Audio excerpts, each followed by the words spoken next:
C'est bon, nous sommes en direct. Je vais attendre que vous preniez position. Bien, en tout cas, désolé pour les aléas techniques. En synthèse, nous avons fait l'appel. En synthèse, nous sommes 24 présents avec 3 procurations.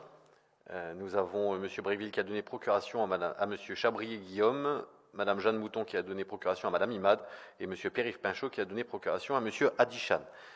Mme Isabelle Bento ayant accepté d'être secrétaire de séance. Nous étions sur le point du procès-verbal du 12 avril 2021 et je faisais motion à Mme Noll que nous avons reçu sa demande de modification que j'ai acceptée en revisionnant avec les services le dernier conseil municipal. Et donc, en effet, nous ajoutons le montant de 812 000 euros pour la borne à eau du cimetière, à défaut de la faute de frappe qui était 2800. Et en complément, je vous lis ce qu'on ajoute. Elle ajoute, en parlant de Mme Nolte, elle ajoute ne pas comprendre pourquoi les élus n'ont pas reçu les présentations PowerPoint telles que diffusées en séance. Elle estime qu'il est légitime que les élus aient ces éléments en avant-première. M. Fontaine lui répond que les documents transmis aux élus sont bien plus exhaustifs que ne sont les présentations PowerPoint. Mme Noll rétorque que la présentation sous forme synthétique, qui permet de voir plus aisément les augmentations poste par poste, elle aurait souhaité avoir une telle présentation en commission des finances. Cela vous va, Mme Noll? Bien, sur ce procès verbal, y a-t-il d'autres demandes de modification? Y a-t-il des oppositions, des abstentions? Bien, je vous remercie. Procès verbal adopté à l'unanimité.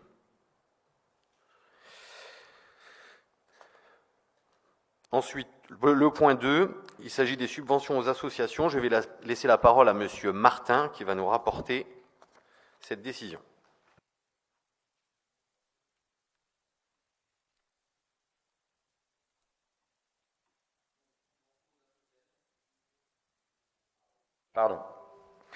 Comme évoqué lors du conseil municipal du 29 mars dernier, plusieurs associations n'avaient pas déposé de dossier de demande dans les délais permettant une attribution de subvention à cette date. Depuis, la commune a été destinataire d'un dossier de demande provenant de l'association des parents d'élèves APEV pour un montant de 500 €, ainsi que d'une demande de l'association Odyssée pour un montant de 500 €. Pour mémoire, le budget alloué en budget primitif aux subventions est de 70 000 €, dont 66 400 déjà alloués. Le solde disponible permet donc de répondre favorablement à ces demandes. C'est pourquoi la commission a voté l'obtention d'une subvention pour ces deux associations de 500 €. Bien, merci Monsieur Martin. Y a-t-il des questions? Oui, Monsieur Adichan. C'est bon. Je voulais juste demander un peu de renseignements sur l'association Odyssée. Va-t-elle travailler sur Mézières? Du coup, je ne sais pas si vous étiez venu à la commission vie associative, je ne m'en souviens pas, mais on en a parlé. Pas partie.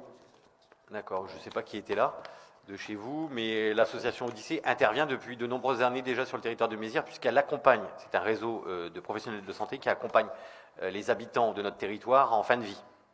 Voilà. Donc, suivant les années, elle accompagne parfois 5, parfois 6, parfois 7 personnes, des personnes qui sont en fin de vie. Voilà. Et elle continuera toujours? Oui. Ok, merci. Y a-t-il d'autres questions? Bien, donc, considérant les besoins exprimés, les associations APEV et Odyssée ainsi que l'état de leurs comptes, il est proposé l'attribution d'une subvention de 500 € à l'association APEV et 500 € à l'association Odyssée pour l'année 2021. Qui est contre? Qui s'abstient? Merci. Vote à l'unanimité. Ensuite, le point 3, c'est un projet de création d'une maison France Service à Mézières. Est-ce que je peux vous ennuyer un petit peu? Oui. Vous avez, dans la note de synthèse, envoyé les listes des délégations que vous avez faites. On avait demandé à ce que les montants soient mis pour chaque délégation. Là, sur la note de synthèse, c'est pas fait. Ah, les décisions du maire, vous voulez dire? Oui, les délégations du maire, oui. Ce que je vous ai répondu, même si la réponse ne vous a pas satisfait, toutes les dépenses sont à votre disposition en mairie et j'ai entendu votre remarque. Voilà. Mais vous ne donnez pas suite à nous mettre les prix en face. Non, vous venez les consulter en mairie, tout est disponible. Ouais, il faut qu'on se dérange à chaque fois, quoi. Bah, c'est le rôle d'un conseiller municipal, Madame Nolte. Oui, bien sûr. Merci, mais je tiens à ce que ça soit mis sur le PV, s'il vous plaît. Oui, ça le sera mis. Donc je reprends le point 3, projet de création d'une maison France Service à Mézières-sur-Seine. Donc vous devez aussi comprendre que cette délibération, au-delà d'être un projet, vous pouvez l'entendre comme une motion, une décision de principe. En effet, la commune de Mézières-sur-Seine accueille depuis de nombreuses années une agence postale dans sa principale rue commerçante. Or, au niveau national, la Poste modifie son déploiement local avec pour conséquence, à Mézières-sur-Seine, une ouverture à minima depuis de nombreuses années de 12 heures par semaine. Aussi, la municipalité souhaite s'inscrire dans le programme gouvernemental de déploiement de Maison France Service qui permettra d'assurer la pérennité et le renforcement des services postaux en proximité. Cette Maison France Service pourra être localisée au sein des locaux communaux, abritant actuellement la Poste, et accueillera d'autres services publics. La municipalité vise ainsi l'adhésion au sein de cette structure de 9 services publics nationaux. Des discussions avec la Caisse d'allocation familiale, Pôle emploi, la Caisse primaire d'assurance maladie et la Police nationale sont programmées dans les semaines à venir, avec pour objectif la signature de conventions d'ici la fin du 3e trimestre pour obtenir l'accord de l'État et une ouverture de cette Maison France Service au 1er janvier 2022. Il convient de préciser que le maire d'Épône a manifesté son intention de se joindre à ce projet.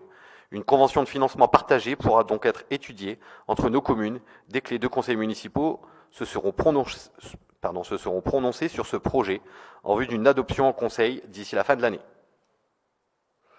Y a-t-il des questions sur cette délibération? Je voulais savoir, est-ce que vous avez fait un calcul de combien ça va nous coûter? Mais vous l'avez vu dans le vote du budget, la Maison de France Service, elle a été budgétée dans ses travaux. Ça a été aussi mis dans le plan pluriannuel d'investissement. Et ensuite, dans le fonctionnement, vous le voyez aussi, dans la masse salariale, puisque, en effet, une Maison de France Service, avec tous les services publics que cela concerne, reste un service de proximité, qui coûtera 2 agents communaux subventionnés par l'État et par la Poste, avec un reste à charge pour la commune de Mézières et la commune d'Épône si le conseil municipal décide que cette Maison de France Service devienne une Maison France Service intercommunale. Et elle serait située où? Ce que je viens de vous dire à la place de la Poste, dans le local de la Poste. Donc à Mézières. Oui, à Mézières, bien sûr. Ça n'a rien à voir, mais on me signale qu'ils n'ont pas de connexion au live. Ah. Qu'il y a une image fixe. Alors moi, j'ai pas Facebook, je peux pas vérifier. Mais... On me signale qu'il y a une image fixe. Quelqu'un peut-il contrôler?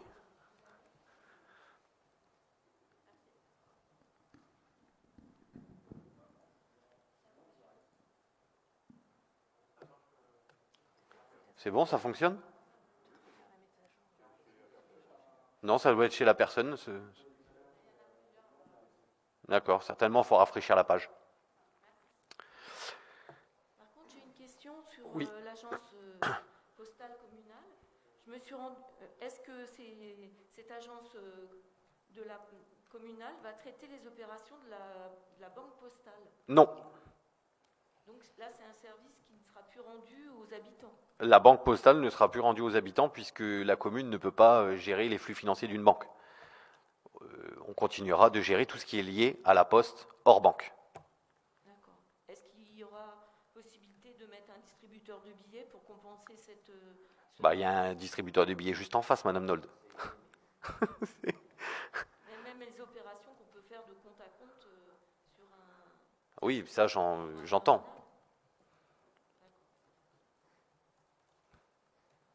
Est-ce qu'il y a d'autres questions sur cette délibération de Maison de France Service? Oui, parce qu'à Épône, c'est une agence postale, pas communale pour l'instant. Est-ce qu'elle deviendra communale aussi? Ah ben ça, le maire d'Épône ne le souhaite pas. Dans sa lettre d'intention de rejoindre la Maison France Service intercommunale, il l'a clairement exprimé. Mais il ne vous aura pas échappé que nous ne sommes pas le conseil municipal d'Épône, nous sommes le conseil municipal de Mézières. De pratique, si toutes les opérations de la banque postale ne peuvent plus se faire à Mézières, qu'au moins elles puissent se faire à Épône. Ah bah oui. Et continuer à être pérenne. Ah bah bien sûr. Sans ça fait une sacrée distance pour aller même déposer de l'argent ou en prendre. Ça, on est d'accord. Donc c'est quand même un service important qui ne va plus être rendu aux habitants.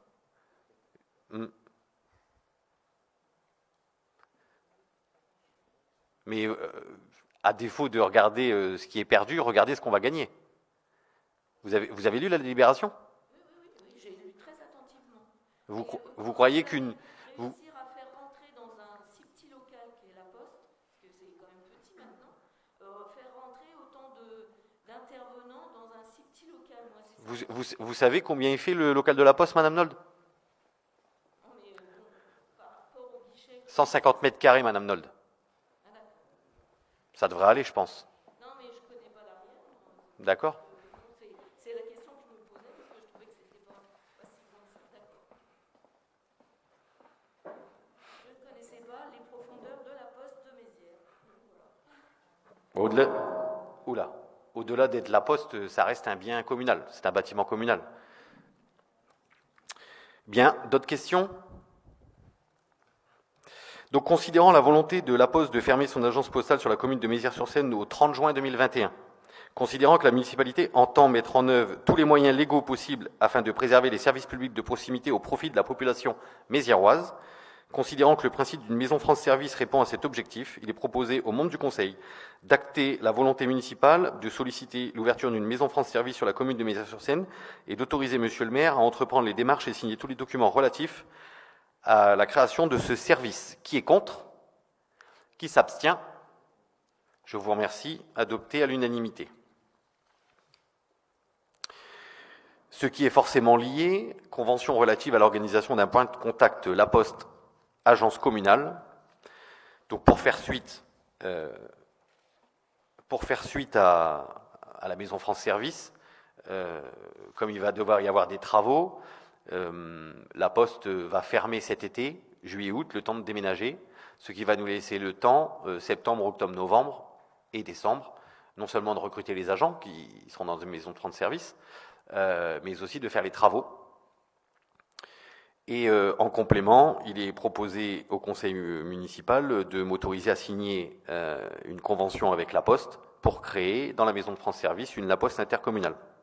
Ce qui donne, et ça répond aussi à votre question de tout à l'heure, dans un premier temps, un versement de La Poste d'une indemnité compensatrice mensuelle au profit de la commune d'un montant de 1 178 € et d'une indemnité exceptionnelle d'installation lors de l'ouverture du service d'un montant de 3 534 €. Voilà. Y a-t-il des questions?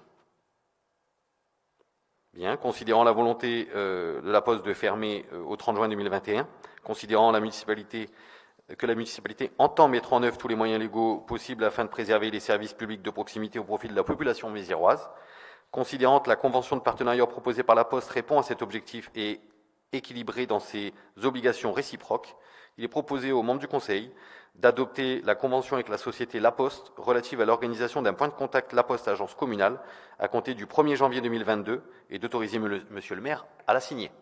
Qui est contre? Qui s'abstient? Je vous remercie. À l'unanimité.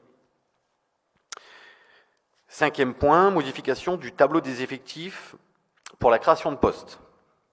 Le tableau des effectifs communaux dispose d'un poste au sein du service administratif à temps non complet, à 30 heures hebdomadaires, qui est aujourd'hui vacant et inadapté aux besoins du service. Aussi, il est proposé de créer un poste à temps complet, en lieu et place, étant précisé que la suppression du temps non complet devra être présentée au vote dans un conseil municipal suivant, une fois que le comité technique aura émis un avis sur sa suppression.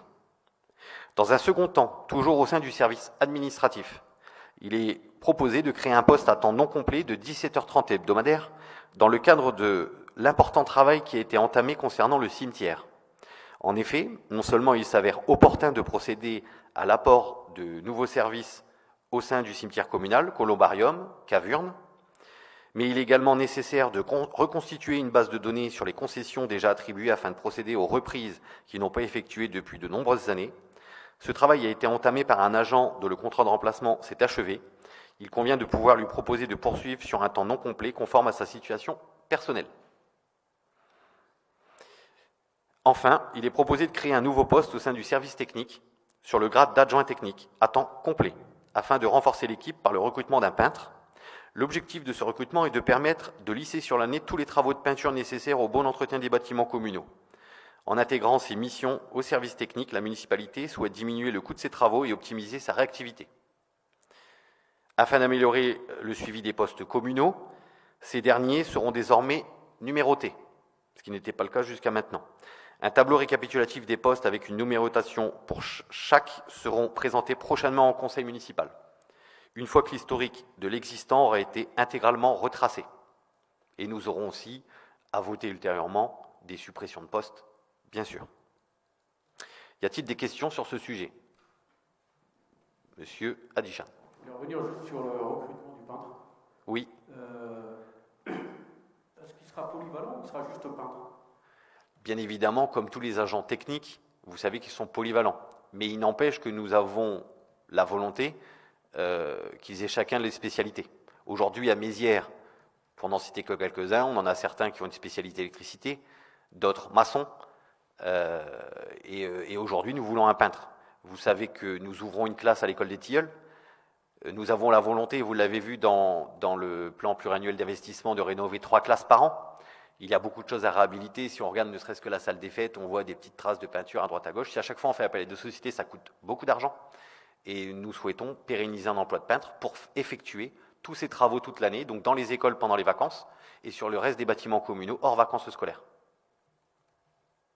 C'était juste savoir s'il était polyvalent. Bien évidemment, il sera polyvalent de par son statut d'agent territorial. Donc, y a-t-il d'autres questions? Considérant qu'il convient de mettre le tableau des effectifs en adéquation avec l'organisation des services de la collectivité, il est proposé aux membres du Conseil de créer un poste d'agent administratif à temps complet numéro 2021-4, créer un poste d'agent administratif à temps non complet de 17h30 hebdomadaire numéro 2021-5, créer un poste d'adjoint technique à temps complet numéro 2021-6, rappeler que les conséquences financières de ces créations ont déjà fait l'objet d'une inscription prévisionnelle au sein du budget primitif adopté le 12 avril 2021. Qui est contre? Qui s'abstient? Je vous remercie. Adopté à l'unanimité. Le point 6, il s'agit d'une convention avec la société d'Artagnan pour le financement participatif du patrimoine communal. En effet, vous l'avez toutes et tous vu, nous avons pour ambition d'entretenir notre patrimoine communal et dans un premier temps, avec M. Chevillat, l'adjoint aux travaux, nous avons travaillé sur la restauration de l'église Saint-Nicolas, la restauration des enduits intérieurs. Si vous allez toutes et tous la visiter, vous verrez que beaucoup d'enduits sont détériorés. Et donc, au-delà d'avoir inscrit une somme au budget pour restaurer ces enduits intérieurs, on vous l'avait dit dans le cadre du plan pluriannuel d'investissement, ceci ne prend pas en compte les subventions qu'on pourra avoir. Il est vrai que sur le patrimoine bâti, nous pourrons avoir jusqu'à 70% de subventions. Donc, nous y travaillons avec les services et nous espérons bien avoir le maximum de subventions pour la restauration de cette église. En complément, comme nous l'avons dit durant la campagne, nous souhaitons, sur beaucoup de projets, solliciter les habitants, non pas en touchant leur portefeuille comme certains pourraient le faire en augmentant les impôts, mais en leur disant on va restaurer le patrimoine communal. Si vous le souhaitez, vous pouvez nous aider à cette participation via une cagnotte. Et nous souhaitons, si vous m'en donnez l'autorisation ce soir de signer la convention, nous adosser à la société d'Artagnan, qui est une société de cagnotte en ligne spécialisée dans le patrimoine bâti, qui permettra aux habitants non seulement de rénover avec nous et grâce à eux le patrimoine communal, mais en défiscalisant aussi bien pour les personnes morales, donc les entreprises, que les personnes physiques. Y a-t-il des questions sur ce sujet? Donc bien évidemment, après l'adoption, et je le souhaite, il y aura une campagne de communication qui sera faite à destination de l'ensemble de nos administrés, voire même au-delà, pour nous aider à restaurer l'église Saint-Nicolas. Donc, considérant qu'il est opportun que la commune soit accompagnée par une société spécialisée dans la démarche de recherche de financement privé pour la rénovation et l'embellissement de son patrimoine historique, il est proposé aux membres du Conseil d'adopter la convention de mandat avec la société d'Artagnan en vue de la démarche de financement privé dans le cadre des projets de rénovation et d'embellissement de son patrimoine historique et d'autoriser Monsieur le maire à la signer. Qui est contre? Qui s'abstient? Eh bien, je vous remercie. Vote à l'unanimité. Positionnement de la commune relative au programme départemental d'aide aux communes et structures intercommunales en matière de voirie et réseaux divers. Il s'avère que le département... alors je vais vous lire la délibération, ça sera certainement plus clair que si je vous l'explique. Le conseil départemental a adopté en juin dernier le nouveau programme d'aide aux communes et structures intercommunales en matière de voirie et réseaux divers pour la période du 1er juillet 2020 au 31 décembre 2022. Pour rappel, les voiries de la commune de Mézières-sur-Seine sont partagées entre plusieurs propriétaires et exploitants, à savoir la commune, la communauté urbaine et le département des Yvelines. Aussi, la subvention départementale a été composée de 2 parties, l'une au profit de la commune et l'autre au profit de la communauté urbaine. La commune peut ainsi faire le choix de conserver sa part ou bien, en l'absence de projet de voirie sur les exercices concernés, de la céder au profit de Grand Paris Seine-et-Oise. Cette part représente une subvention maximale de 108 371 € pour un montant de travaux de 220 714,20 €. Il est précisé que ces travaux peuvent porter sur une ou plusieurs voies de manière simultanée ou successive. Compte tenu du fait que plusieurs voiries non bitumées, mais desservant des habitations, notamment dans le quartier de Canada, n'ont pas fait l'objet d'un transfert à la communauté urbaine, et compte tenu du fait que l'ensemble des centres piétonnes sont restés compétences communales, il est proposé de conserver cette enveloppe budgétaire au profit de la commune afin de réaliser sur ces voies les rénovations qui y sont nécessaires. Pour mémoire, par délibération du début de mandat, le conseil municipal a donné délégation au maire pour déposer les demandes de subvention. Aussi, la présente délibération vise à déterminer la position du conseil, à charge ensuite au maire de solliciter le département pour bénéficier de ce programme pour la part communale. Y a-t-il des questions ou est-ce que c'est clair pour tout le monde? En gros, en synthèse, soit on donnait cette enveloppe à GPSO, soit on la gardait pour réhabiliter ou créer quelques voiries qui sont restées des voiries communales. Donc je vous propose ce soir de garder cette enveloppe. Je suis tout à fait d'accord. Ils ont déjà du mal à finir les rues, on ne va pas leur mettre de l'argent en plus entre les mains. Merci, monsieur le maire. Je suis d'accord avec vous, monsieur Adichan, sur ce point. Il est proposé aux membres du conseil, considérant que la commune reste propriétaire sur son territoire d'une part de voiries non bitumées et d'autre part des centres piétonnes pour lesquels des travaux de rénovation s'avèrent nécessaires. Il est proposé aux membres du conseil d'acter que la commune souhaite conserver à son profit de la part communale du programme départemental 2020-2022 d'aide aux communes et structures intercommunales en matière de voirie et réseaux divers afin de réaliser les travaux nécessaires sur les voiries et sans rester sous sa propriété et compétence. Qui est contre? Qui s'abstient? Je vous remercie. Vote à l'unanimité. Modalité de la participation des constructeurs au coût des équipements publics dans la ZAC des Fontaines. Il est rappelé que l'aménagement de la ZAC des Fontaines a été confié par la commune par traité de concession à la société Citalios qui va porter la création des équipements publics nécessaires à cette opération. Équipements publics qui comprennent les voies, les réseaux, les espaces publics. Or, dans l'éventualité où certains droits à construire ne seraient pas cédés à des constructeurs par l'aménageur, mais directement par des propriétaires fonciers dans le périmètre de la ZAC, ce qui est le cas nous concernant de l'ancienne boulangerie qui a été rachetée par la société Les Résidences pour un projet et validé par l'ancienne équipe. Il convient, conformément à l'article L311-4 du Code de l'urbanisme, que ces constructeurs s'acquittent d'une participation financière au coût de ces équipements publics. Pour ce faire, une convention doit être préalablement conclue entre le maître d'ouvrage et chacun des constructeurs concernés. Celle-ci constitue une pièce obligatoire de tout dépôt de permis de construire ou de lotir dans le périmètre de la ZAC.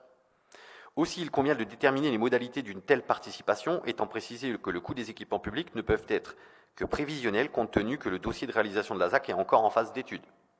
Il est rappelé que, par délibération numéro 2020-17 du 25 mai 2021, le Conseil a donné délégation au maire pour signer les conventions de participation avec chaque constructeur concerné. En d'autres termes, tous ceux qui construisent en dehors de la ZAC qui est sous convention avec l'aménageur, ce qui est le cas des résidences, pour la boulangerie et pour les 30 logements derrière, 33 ou 31, je ne sais plus,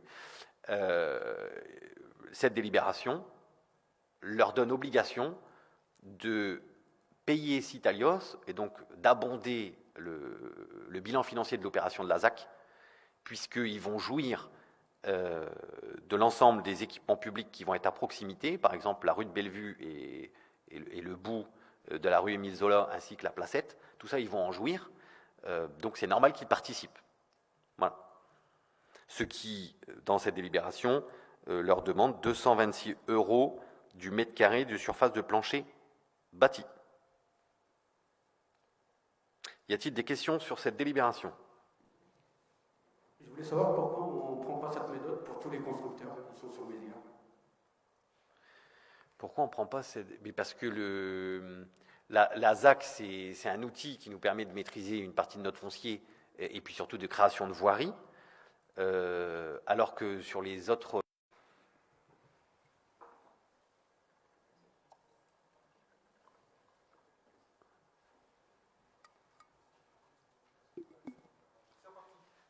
C'est reparti. Nous allons attendre 2-3 minutes le temps que les gens puissent rafraîchir leur page.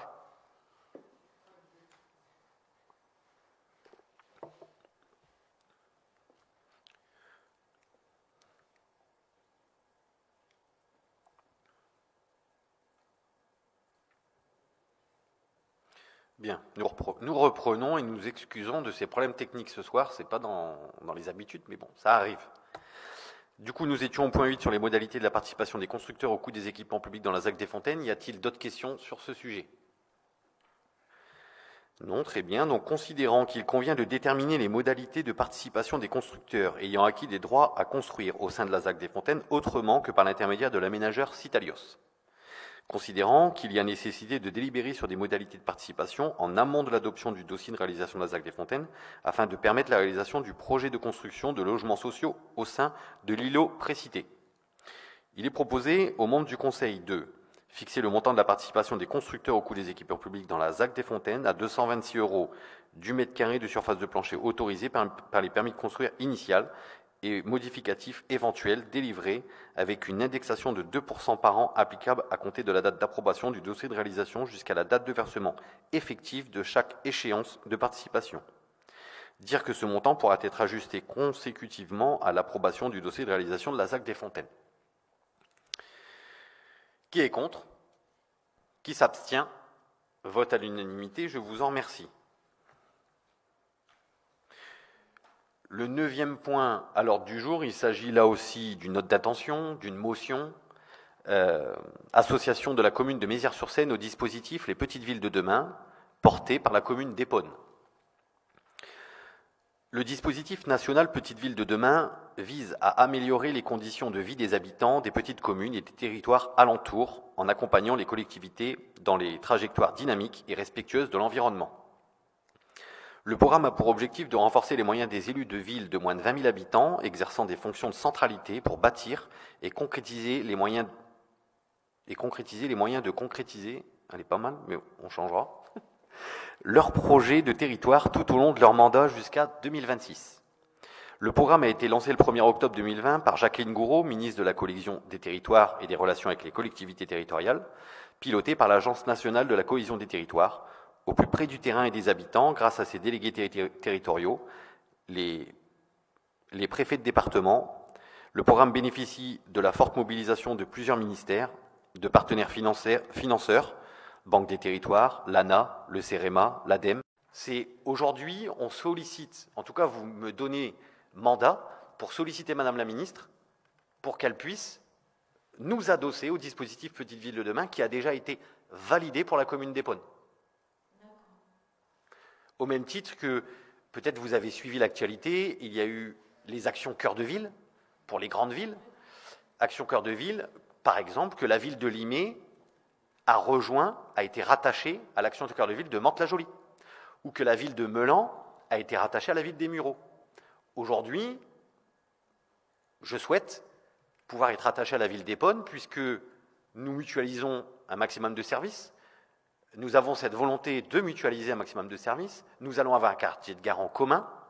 La centralité, comme le donne ce dispositif Petite Ville de demain, ce ne doit pas être Épône. Cette centralité, ça doit être Épône-Mézières-sur-Seine. D'autres questions? Bien. Considérant l'intérêt pour la commune de Mézières-sur-Seine de pouvoir bénéficier du programme des Petites Villes de demain, il est proposé aux membres du Conseil d'autoriser Monsieur le maire à mettre en place un groupe de travail avec les services de l'État pour intégrer le programme des Petites Villes de demain dans le cadre d'une mutualisation avec la ville d'Épône.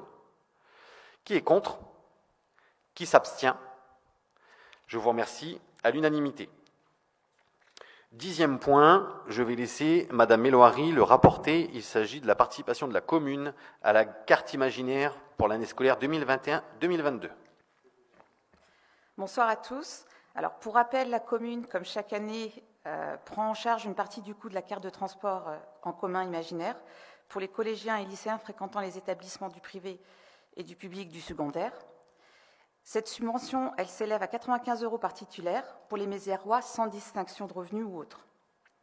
Aussi, considérant que la possession d'une carte de transport imaginaire est un préalable incontournable et nécessaire pour tout étudiant mézièrois dès son entrée au collège, considérant à ce titre que la municipalité entend poursuivre son accompagnement aux familles mézièroises en prenant à sa charge une partie du coût de cet abonnement annuel, considérant que le montant de l'abonnement pour l'année scolaire 2021-2022 est identique à celui de l'an passé, il est donc proposé aux membres du Conseil d'acter des modalités de participation communale aux abonnements imaginaires des élèves et étudiants mézièrois dès leur entrée au collège pour l'année scolaire 2021-2022, c'est-à-dire une adhésion au choix numéro 3 du contrat avec le groupement d'intérêt économique commu-titre, soit une prise en charge du prix du forfait à hauteur de 95 € par titulaire d'une carte imaginaire.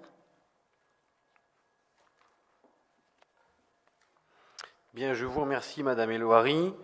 Y a-t-il des questions sur cette délibération de participation à la carte imaginaire? Non. Bien, considérant que la possession d'une carte de transport imaginaire est un préalable incontournable et nécessaire pour tout étudiant mézièrois dès son entrée au collège, considérant à ce titre que la municipalité entend poursuivre son accompagnement aux familles mézièroises en prenant à sa charge une partie du coût de cet abonnement annuel. Ah, pardon. Désolé. Il est donc proposé aux membres du Conseil d'acter les modalités de participation communale aux abonnements imaginaires des élèves et étudiants mézièrois dès leur entrée au collège pour l'année scolaire 2021-2022 suivante, adhésion au choix numéro 3 du contrat avec le GIE commu-titre, soit une prise en charge du prix du forfait à hauteur de 95 € par titulaire d'une carte imaginaire. Qui est contre? Qui s'abstient? Je vous remercie. Vote à l'unanimité. Ensuite, je vais laisser la ce qui a été mis sur la convention est bien appliqué. Non, pas forcément. Si on décide pour une raison X ou Y de passer à une subvention de 24 000 l'année prochaine, on pourrait très bien avoir exactement les mêmes termes dans la convention, puisqu'on aurait dépassé les 23 000. Donc la convention, elle correspond à un travail qui est fait entre l'association AJSLM et la commune. Donc après, s'il y a des termes dans la convention qui ne conviennent plus soit à l'un, soit à l'autre, on peut les négocier, on peut en discuter. Donc il y a peut-être des choses qui vont nous paraître inconcevables dans 3 ans. Et donc on pourra faire un avenant, on pourra faire une modification à cette convention, c'est ça. Mais la somme de la subvention n'a rien à voir avec la convention. À partir du moment, sauf si elle devenait inférieure à 23 000. Si la subvention descendait en dessous de 23 000, on n'aurait plus besoin de convention. Mais tant que cette subvention dépasse les 23 000, on est obligé de faire une convention. Mais cette convention, elle pourra être modifiée. On a moyen, mais ça sera toujours en travail avec le bureau de la JSLM. Oui, je voulais savoir, parce que les conventions, c'est annuel. Oui. C'est annuel, maintenant que vous l'avez fait sur 6 ans, je voulais savoir si vraiment il y a une variation ou pas. Alors, peut y avoir une variation, mais ça ne jouera pas sur la subvention. La subvention est attribuée différemment. Merci. Bien, y a-t-il d'autres questions? Qui est contre? Qui s'abstient? Je vous remercie. Vote à l'unanimité.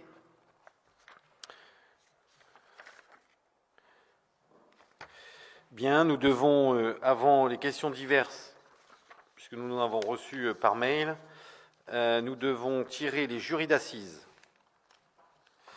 Donc, le nombre d'électeurs à tirer au sort pour la constitution des jurys d'assises 2022 a été fixé à 9 pour la commune de Mézières-sur-Seine par arrêté préfectoral en date du 2 avril 2021. Il est rappelé que cette procédure doit être effectuée en public. Compte tenu des conditions sanitaires et de la retransmission en direct du présent Conseil, le tirage au sort de ces électeurs en séance du Conseil permet de respecter cette condition. À titre informatif, il est rappelé la procédure du tirage au sort. Monsieur le maire, en tant que détenteur du pouvoir de police et représentante de l'État sur la commune, tire au sort dans l'enveloppe numéro 1 un numéro de page, puis dans l'enveloppe numéro 2 un numéro de ligne. Dans la liste électorale est retenu le nom correspondant à ces 2 numéros, sauf si l'électeur est radié ou s'il est né après 1998. L'opération est renouvelée autant que nécessaire. Monsieur le maire procédera alors au tirage d'un nouveau numéro de page et d'un nouveau numéro de ligne. Ainsi averti de la procédure à suivre, il est proposé au conseil municipal d'assister à cette désignation des jurés d'assises. Et nous ferons les questions diverses. Alors, pour m'accompagner, puisque c'est important de déléguer, je vais demander à notre doyen, M. Chevilla, de tirer... Donc ça, c'est quoi? C'est les pages.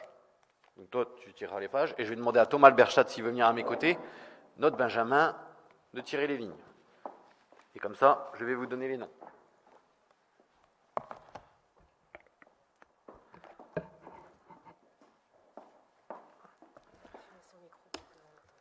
Oui. Donc du coup, on en a 9 à tirer. Donc Monsieur Chevilla, une première page. 217. 217.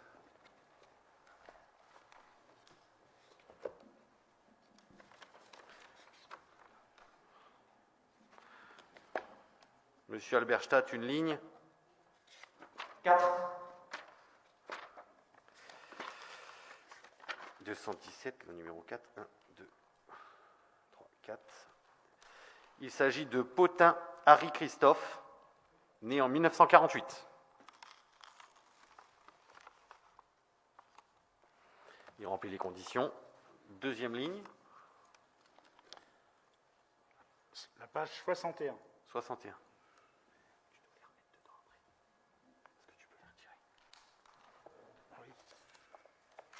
La page 61.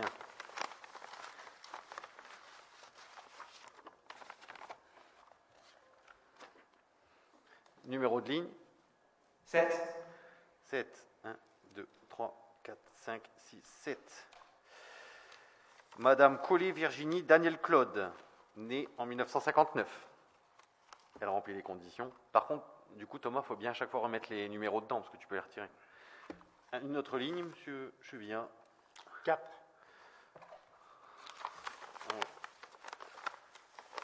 Numéro de page. Hop. Thomas, une ligne, s'il te plaît. 7. 1, 2, 3, 4, 5, 6, 7.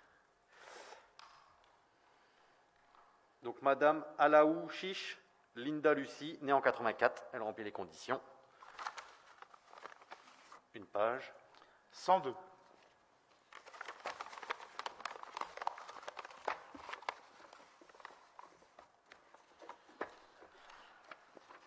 Monsieur Alberstadt, une ligne. 1. Monsieur Fournet-Mathieu Pierre-Julien, né en 1990. Il remplit les conditions. Une ligne, s'il vous plaît. 253.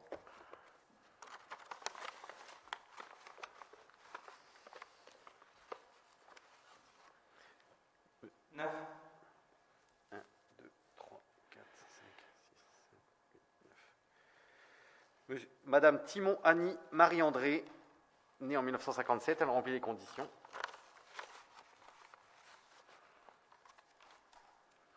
« 66.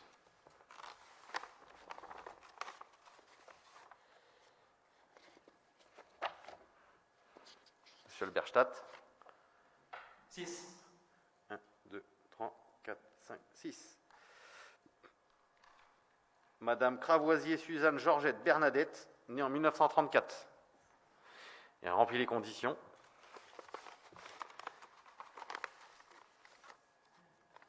178.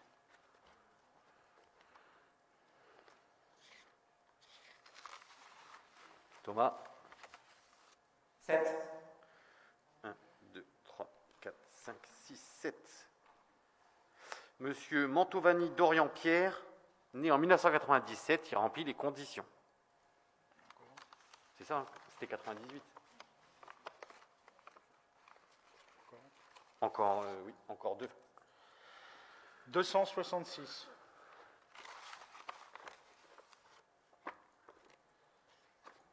On est à la fin. Thomas. 6. 1, 2, 3, 4, 5, 6. Zanol Meryl Kerry, né en 2001, il ne remplit pas les conditions. On retire ça. Trop jeune.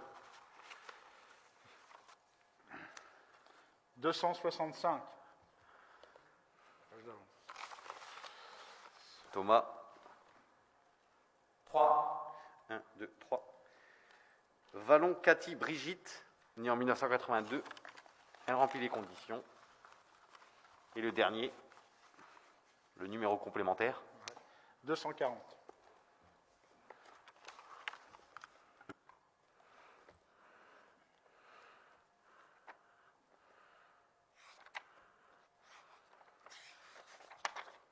Thomas. 4. 1, 2, 3, 4. Sorel, Serge, Maurice, Marie, né en 1963, il remplit les conditions. Je vous remercie. Le tirage au sort des jurés est terminé.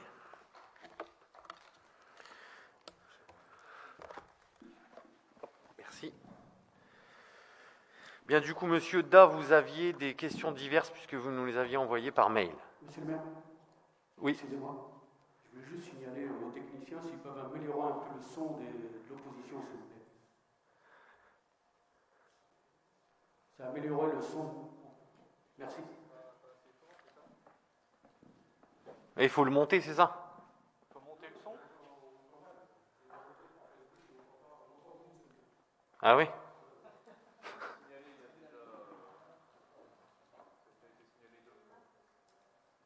Ok.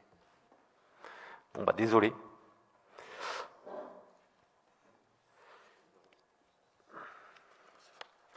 Du coup, monsieur Da, si vous pouvez lui passer le micro, monsieur Alberstadt.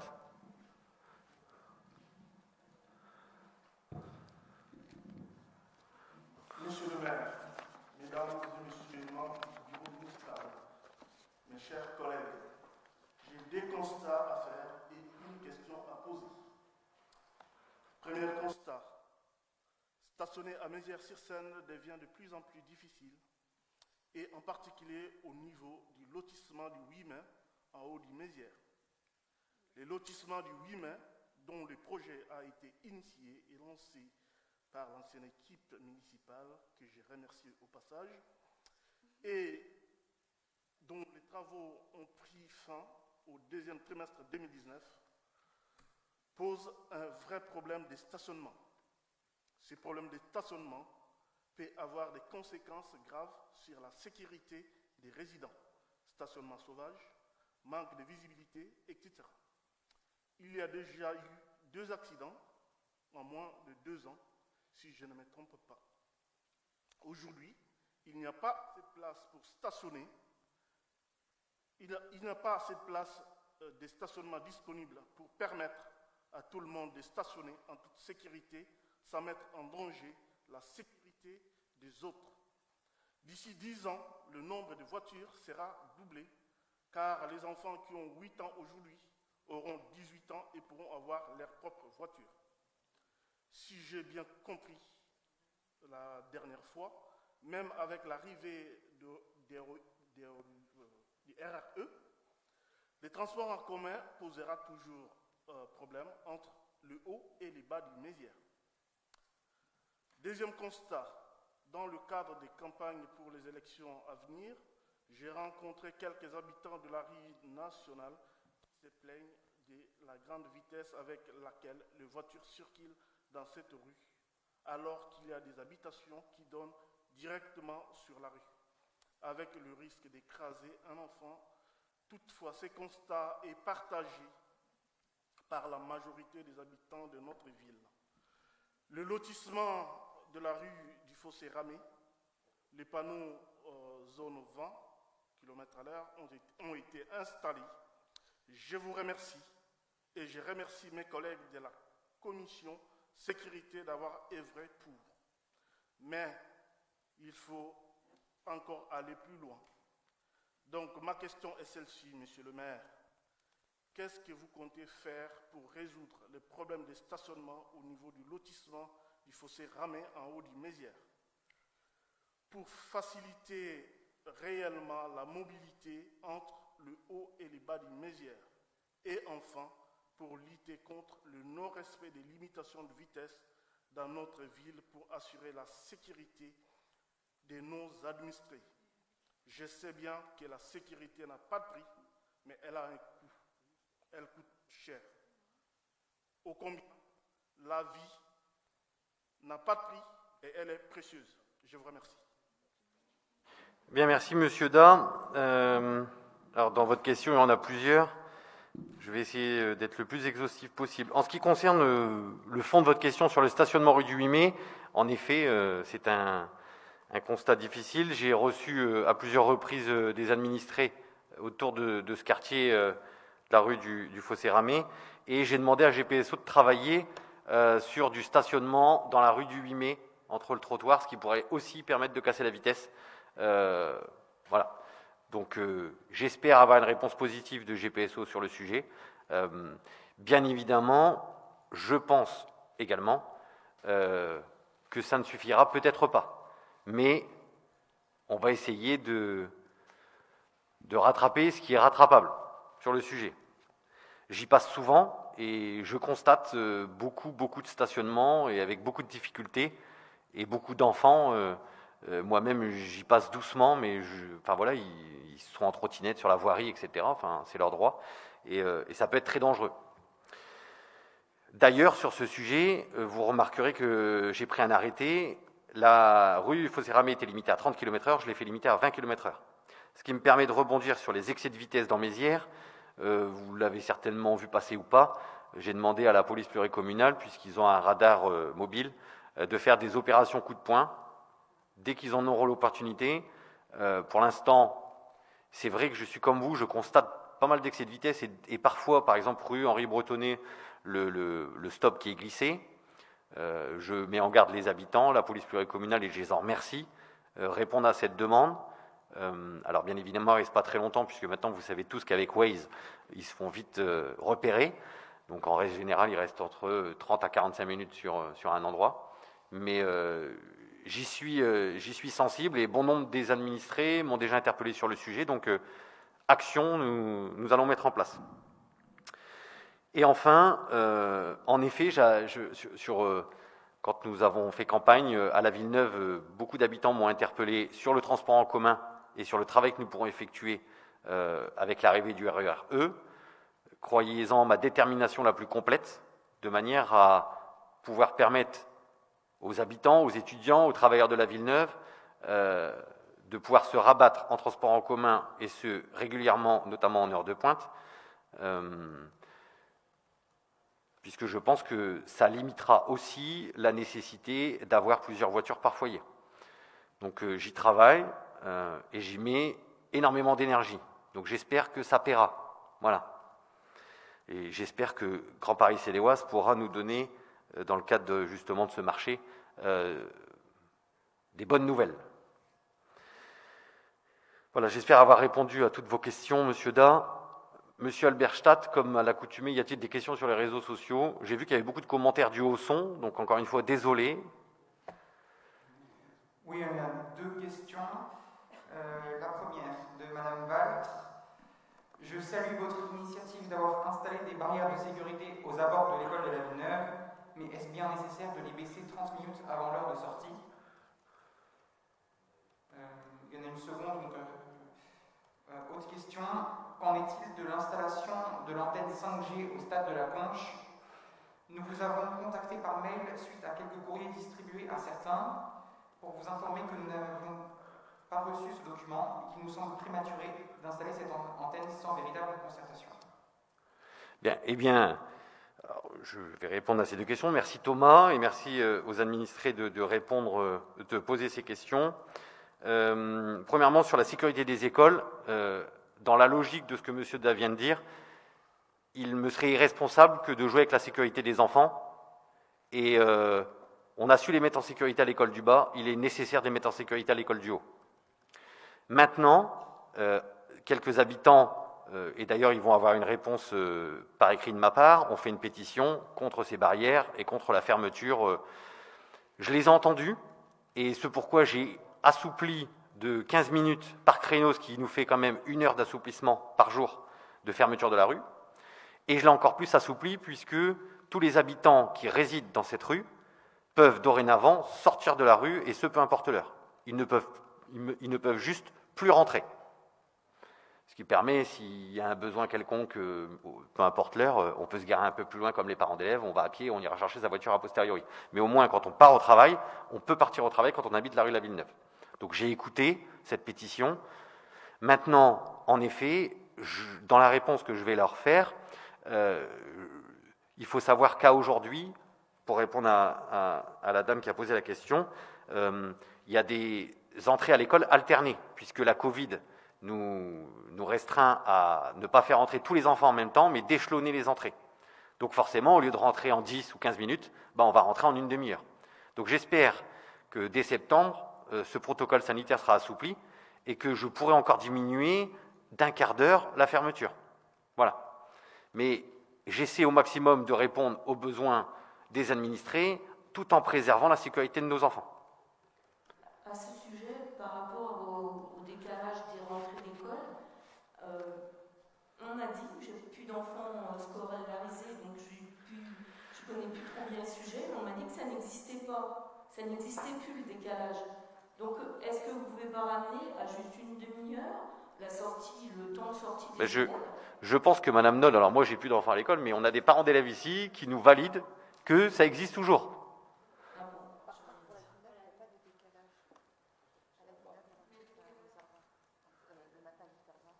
D'accord. Bon, je me renseignerai auprès de la directrice de l'école. Si ce que vous dites est vrai, on rediminuera de 15 minutes sans problème. J'ai pas de problème avec ça, mais c'est vrai qu'à l'école du bas, ça c'est sûr.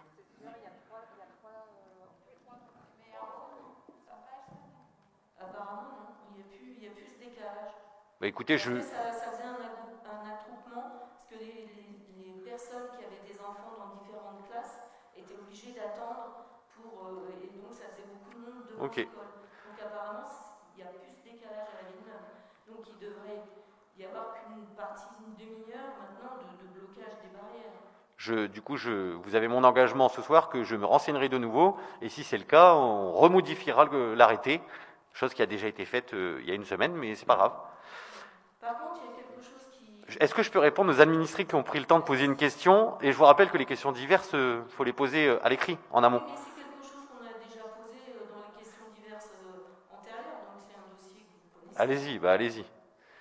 Parce que là, vous dites qu'on peut ressortir, donc c'est-à-dire que les gens qui emmènent leurs enfants à l'école, qui sont rentrés sur le parking du 15 de la Villeneuve, donc quand ils ont récupéré leurs enfants, vont ressortir et repasser devant l'école, alors que les enfants ne seront peut-être pas tous sortis de l'école.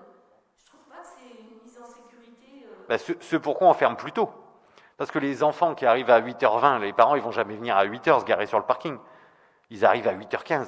C'est pourquoi la rue est fermée avant l'heure.